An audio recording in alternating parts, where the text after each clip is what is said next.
The Resident Evil franchise has been my favorite series of games since 2021 when I was introduced to the series by a VR gaming showcase of all things. Ever since this, I have loved the games, with Resident Evil 4 being one of my favorite games of all time.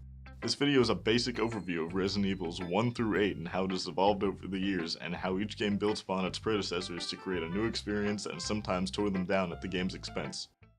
An evil resident. When the STARS team ventures into the woods to investigate some cannibalistic murders and are ambushed by a pack of zombified dogs, the surviving members, Jill, Chris, and Wesker, take refuge in the Spencer Mansion, which is where the game begins. Here, Jill and Chris discover that Umbrella, a pharmaceutical company, was secretly making bioweapons in the lab beneath the mansion. One of these weapons includes the T-virus. That'll be important later. When making this discovery, Wesker betrays Jill and Chris and reveals that he's secretly working for Umbrella. Now that you're familiar with the premise, how did this game play? Well, it was the first game in the series, and it did come out in 1996, so there wasn't really an established control scheme that felt good. For this reason, the game had tank controls, which is where 2 buttons turn the character, 2 buttons move them forward and backward. This ended up being very clunky and uncomfortable, but it worked. Another jarring staple of the original game's presentation is the fixed camera angles. When a player would enter a room, it would be at one angle, and moving throughout the room would change the camera angle based on a few fixed points. This made the game very claustrophobic and even frustrating to some, but it allowed for pre-rendered backgrounds that looked fantastic. The gameplay itself consisted of solving puzzles to get a key to solve another puzzle and so on, but in between puzzles and figuring out where to go, there are enemies in the way. In later entries, the player would be encouraged to fight them, but in RE1, players are encouraged to walk around them and only engage when absolutely necessary, which is tricky because of the game's incredibly narrow hallways and aforementioned camera. This difficult yet rewarding gameplay would cause the game to be a smash hit and expand into one of the most beloved series of all time. You wouldn't survive Fortnite. Regarded as one of the best entries in the series, Resident Evil 2 expanded on the gameplay of its predecessor with the addition of what would become a staple of the franchise, a stalker enemy. A stalker is an unbeatable monster that pursues the player throughout a fairly open section of the game. They usually can't enter typewriter rooms, which are save rooms, giving the player some sort of safe haven. The plot of the game sees Leon S. Kennedy, a police officer starting his first day of work, arriving in Raccoon City in the middle of the T-virus outbreak. The RPD is definitely the highlight of this game, and you get there right after Resident Evil 3 happens, so there's like a big hole blown on this wall and you're thinking, how did that get there? But then you play Resident Evil 3 and you're like, whoa, I'm how that got there. Both the 1998 and 2019 versions of this game are the pinnacle of survival horror. It takes everything good about the previous entry and takes it to 10. The music is better, the monsters are scarier, there's 3 raccoons in a trench coat following you for half of the game, the puzzles make you feel super smart. I have nothing bad to say about this game.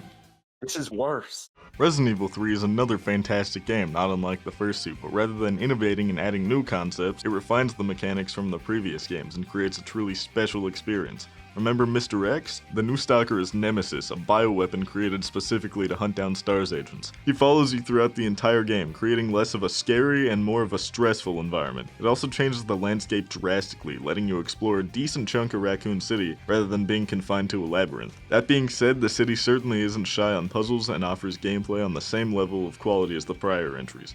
The remake, on the other hand, isn't great. Now don't get me wrong, it's a fantastic game if a bit short. As a remake though, it's terrible. Tons of cut content all over the place. I still like it though, I beat it in 2 sittings in one day. It felt more like a movie, but I had fun. This is better. This is my favorite game of all time ever made in the history of games. Right next to Tears of the Kingdom. You play as Leon S. Kennedy, the guy from Resident Evil 2, after he's been appointed to the President's security team on a mission to find his daughter, Ashley, who has been kidnapped. This brings him to a rural village in Spain, and as it turns out, the villagers are being mind-controlled with a parasite called Las Plagas. This sets up the game to have some of the coolest set pieces of all time and an insanely fun combat system. See, unlike the other games, Resident Evil 4 is the first in the series to have an over-the-shoulder camera that moves with the character. Between this and the enemies being living people instead of zombies, the combat is fantastic. They run at you, sneak up on you, throw things at you that you can shoot or block with your knife in the remake, that wield different weapons like, look at this guy, he has a chainsaw. Zombie couldn't hold a chainsaw. This very simple yet effective storytelling device keeps the game immersive while also being highly entertaining. The rural village also isn't the entire game and is only the starting point. Leon eventually reaches a castle and then an island with a military outpost. The cutscenes tell a good story with some hilarious dialogue. I can never sum up in a small section of a YouTube video that I made for school what this game means to me, but believe me, it's perfect. Fortnite Monopoly. Resident Evil 5 is a bit of a stretch.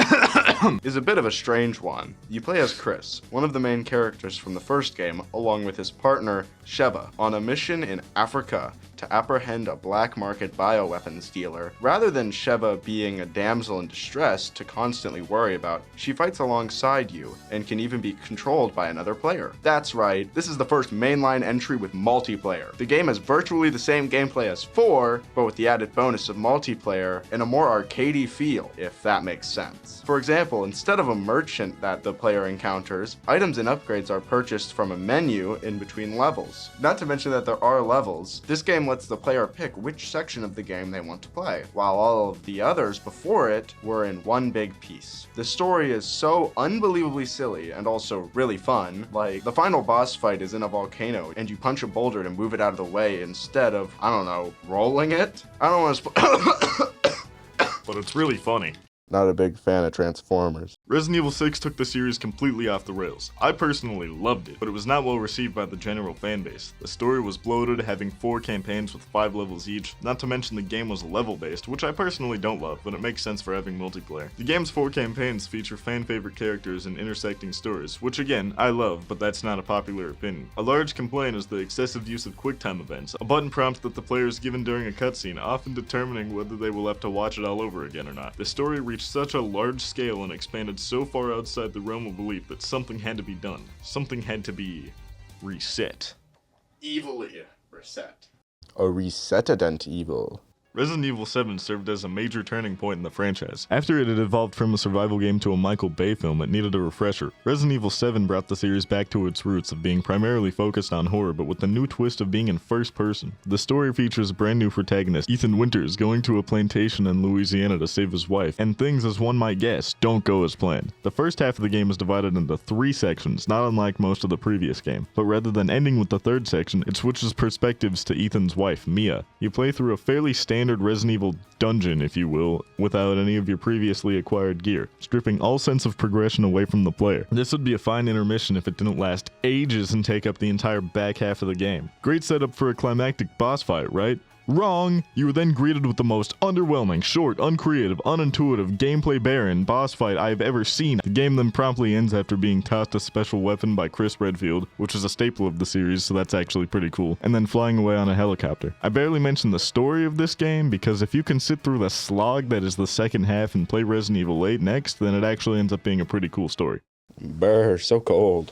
Resident Evil 8 stars Ethan again and is a controversial entry in the series. Anyone can agree that it's a fantastic game, but not everyone agrees that it's a good Resident Evil game. For instance, rather than fighting zombies in a mansion or mind control victims in a village, you fight werewolves in a village, ghouls in a castle, and then cyborg zombies in a factory. Though it does make use of fantasy creatures, the story is tied together by well-written notes left throughout the game, and everything is explained at the end from Chris's point of view. Although some would argue that it's a cheap way to make the story fit into the world, I like it. As for the gameplay, it's more action-oriented and plays very similar to Resident Evil 4, just in first person. What's really cool is how different each section of the game is. The first of the 4 lords, which are like the 4 leaders of the village, lives in a castle, which serves as the traditional Resident Evil segment of the game. Another finds you in a haunted house full of dolls doing puzzles, and then a swamp running from a big fish guy. Most people, including myself, wish that the castle went on for longer, because it is definitely the best part of the game, but it's still fantastic either way.